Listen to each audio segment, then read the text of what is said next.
کیا باقی کیسز کی طرح یہ کیس بھی بد گیا ہے؟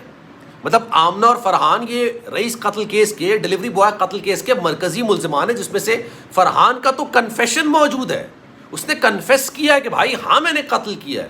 آمنہ کی عجیب نوٹنکیاں چل رہی ہیں، کبھی ان کو دل کا دورہ پڑ جاتا ہے، کبھی ان کی طبیعت خراب ہو جاتی ہے، وہ تیسری بار تو ہسپتال گئی ہیں، ہسپتال سے ڈسچارج ہو کر آئی ہیں۔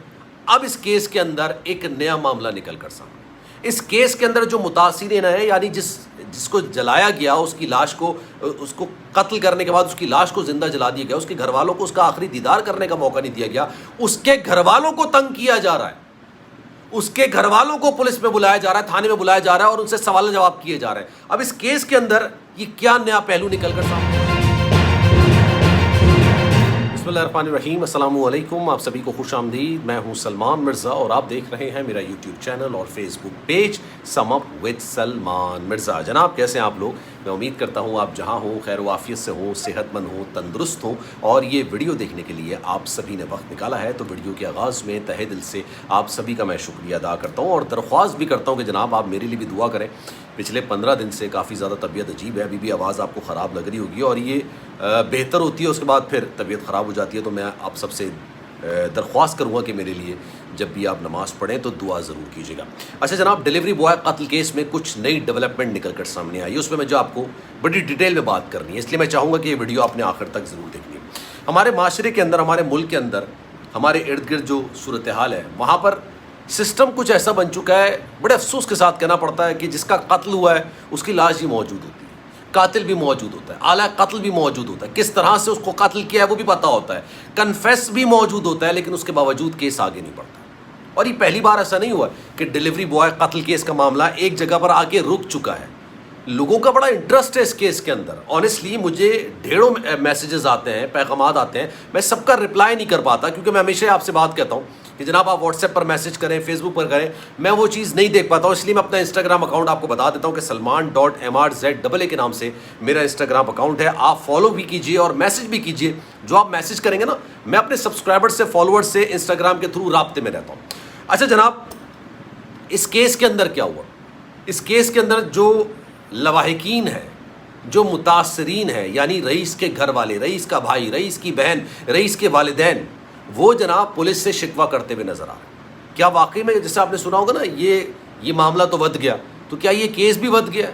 پولیس سے انہوں نے شکوہ کیا کہ بھائی آپ لوگ اس کیس کو آگے کیوں نہیں بڑھا رہے ہیں، اور اس کیس کو جب آگے بڑھاتے ہیں تو ہمیں اپڈیٹ کیوں نہیں دیتے ہیں؟ تو بڑی دلچسپ بات میں بتاؤں، پولیس والوں نے علی کے بھائی کو ہی بلا لیا۔ انہوں نے کہا آپ ایک کام کریں، آج پیر کا دن ہے، غالباً پیر کے دن آج انہوں نے کو بلایا تھا کہ آپ آ جائیے تھانے بیٹھ کے ہم سے آرام سے بات کیجیے۔ ایک عام انسان نا، میں بڑے آنیسٹلی آپ کو بات بتا رہا ہوں، پولیس اور کورٹ کچہری، ان چیزوں کے پاس جانے سے نا، ان جگہوں پر جانے سے پہلے 100 دفعہ سوچتا ہے۔ وہ اپنے پر ہونے والا ظلم برداشت کر لے گا، وہ اپنے ساتھ ہونے والی ناانصافی کو برداشت کر لے گا، لیکن وہ کبھی یہاں پر نہیں جائے گا کیونکہ اس کو پتا ہے کہ یار مطلب میں رل جاؤں گا، میرا معاملہ رل جائے گا۔ کل میں شو کے اندر بیٹھا ہوا تھا، سائرہ بانو میرے ساتھ موجود تھی، بڑی اچھی سینئر رہنما ہے، وہ مجھے کہہ رہی تھی، میں نے ان سے کہا کہ بھائی آپ کو شکوہ شکایت ہے نواز شریف کے آنے پر تو آپ عدالت سے رجوع کر لیں۔ انہوں نے کہا بھائی میں ایسا نہیں کرنا چاہتی کہ میں آج عدالت سے رجوع کروں اور اس کیس کا فیصلہ میرا بیٹا سن رہا ہوں، مطلب تب تک اس کیس کا فیصلہ آئے گا تب تک میں اس دنیا سے جا چکی ہوں۔ اور یہ حقیقت بیان کی انہوں نے۔ اس سے پہلے نور مقدم کا معاملہ آپ دیکھ لیں، اس سے پہلے بے تحاشا معاملات آپ دیکھ لیں، دعا زہرا کا معاملہ پتہ نہیں کہاں پھنسا ہوا ہے، اور اب یہ ہے۔ اس طرح کے کیسز کا تو فوری فیصلہ ہونا چاہیے، ملزمان کو فوری سزا ہونی چاہیے۔ وہ آمنہ ہے، وہ کبھی جیل جاتی ہیں، کبھی وہ ہسپتال چلی جاتی ہیں، پھر وہاں سے وہ جیل چلی جاتی ہیں، اور جو متاثرین ہیں ان کے گھر والوں کو باقاعدہ تھانے میں بلایا جا رہا ہے، ان کو بلا بٹھا کے ان سے بات کی جا رہی ہے، اور ان کو شکوہ کرنا پڑ گیا کہ بھائی آپ کے پاس جو بھی اپڈیٹ ہے، جو بھی آپ اس کیس کے اندر چیزیں نئی لے کر آ رہے ہیں، وہ ہم سے کم ڈسکس تو کریں، یہ بولنے کی ضرورت نہیں پڑنی چاہیے۔ مطلب رئیس کے گھر والوں کو کم سے کم یہ بات کرنے کی ضرورت نہیں پڑنی چاہیے تھی، لیکن اس کے باوجود انہوں نے بات کی۔ اب مجھے ایک بات بتائیے، رئیس کی والدہ، رئیس کی بہن یا رئیس کا بھائی تھانے کیوں جائے؟ تھانے والوں کو یا پولیس والوں کو ان کو آ کے بتانا چاہیے کہ اس کیس کے اندر یہ پیش رفت ہو رہی ہے۔ پھر جو رئیس کے بھائی ہیں ان پر مختلف طریقوں سے دباؤ ڈالا جا رہا ہے، یہ بات وہ ایکسیپٹ کریں نہ کریں، اب یہ بات اوپن سیکرٹ ہو چکی ہے کہ ان پر مختلف قسم طریقے سے دباؤ ڈالا جا رہا ہے۔ دباؤ یہ ڈالا جا رہا ہے کہ فرحان کے گھر والے الگ رابطہ کر رہے ہیں، آمنہ کے گھر والے الگ رابطہ کر رہے ہیں۔ فرحان کے گھر والے کہہ رہے ہیں کہ بھائی آپ کی بیٹے کا ریلیشن شپ ایک عورت کے ساتھ تھا، اس عورت نے ہمارا گھر بھی خراب کیا, اس نے ہمارے بیٹے کو بھی دھوکہ دیا, اس نے ہمارے بیٹے سے مار پیٹ بھی کروائی. لیکن مجھے اس بات کا جواب نہیں ہے. فرحان کے گھر والے بول رہے ہیں کہ اس کیس کی تو بنیادی جڑ ہے وہ تو آمنہ ہے نا. آپ آمنہ کو پکڑ کے رکھے ہیں, آپ رئیس کے معاملے کو, فرحان کے معاملے کو لے کے آگے کیوں چل رہے ہیں؟ آمنہ کے گھر والے ہیں وہ ایک نئی سٹوری بیان کر رہے ہیں. وہ یہ کہہ رہے ہیں کہ بھائی ریلیشن شپ اگر آمنہ کا تھا تو آپ کے بیٹے کا بھی تو تھا, اور ریلیشن شپ ہونا کوئی بری بات تھوڑی ہے. کیس ریلیشن شپ کا تھوڑی ہے, کیس تو قتل کرنے کا ہے نا, اور قتل کس نے کیا؟ فرحان نے کیا. تو آپ فرحان کے معاملے تک کیس کو پروسیڈ کریں, ہماری بیٹی کو یہاں سے نکالیں.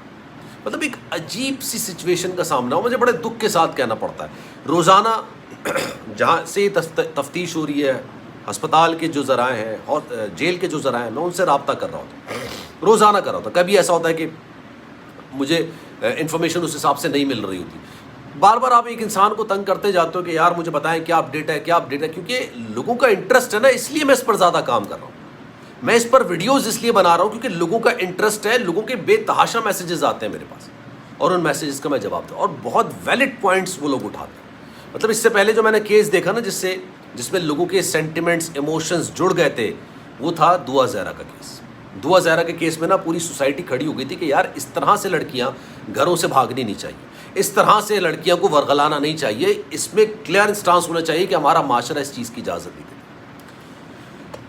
میں بڑی ایک ریئلٹی آپ کو بتاؤں, اللہ نہ کرے, اللہ نہ کرے, اللہ نہ کرے, پولیس کا آپ سے رابطہ پڑتا ہے, آپ کا پولیس سے واسطہ پڑتا ہے, یا جیل کورٹ کچہری سے رابطہ پڑتا ہے. اگر آپ اپنی جگہ پر صحیح ہوں گے نا, میں ایک کیس ایسا جانتا ہوں, ایک بندہ معصوم ہے یار, اس سے وہ گناہ سرزد نہیں ہوا, 7 سال سے اس کو کیس سے پھنسا کے رکھا ہوا, کیس آگے ہی نہیں بڑھاتے, آگے بڑھتا ہی نہیں ہے. وہ یقین کریں وہ بندہ اپنے آپ کو کوسنے پر مجبور ہو گیا کہ یار مجھ پہ کیا بدقسمتی آئی تھی, کس کی بددعا لگی تھی جو اس کیس کے اندر پھنس گیا.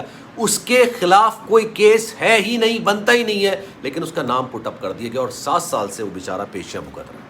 یہ میری آنکھوں کے سامنے کا کیس ہے, میں کہیں سے سنی سنائی بات نہیں کر رہا, میری آنکھوں کے سامنے ہر مہینے وہ پیشی بھگتنے جا رہا ہوں, اور کہہ رہا ہوتا ہے یار میرا اس سے کیا تعلق ہے, میں نوکری پیشہ انسان ہوں, میں اپنا گھر سنبھالوں, بچے سنبھالوں, یا نوکری سنبھالوں, میں کیا کیا کروں, اور اس کے بعد میں جیل کے نا یہ کورٹ کچہری کے چکر بھی کاٹوں. خیر جناب, اس بارے میں آپ کی رائے کیا ہے؟ میں چاہوں گا کہ کامنٹ سیکشن میں اپنی رائے کا اظہار آپ ضرور کیجیے گا. سلمان مرزا کو دیجیے اجازت, زندگی رہی, صحت رہی, آپ کی دعائیں رہیں تو انشاءاللہ آپ سے پھر ملاقات ہوگی. ایک بار پھر سے جانے سے پہلے آپ سے گزارش ہے, اگر آپ نے چینل سبسکرائب نہیں کیا سلمان مرزا آفیشیل, میرے یوٹیوب چینل کو سبسکرائب ضرور کریں, بیل آئیکن ضرور دبائیں. اپنا بہت خیال رکھیے گا. اللہ حافظ.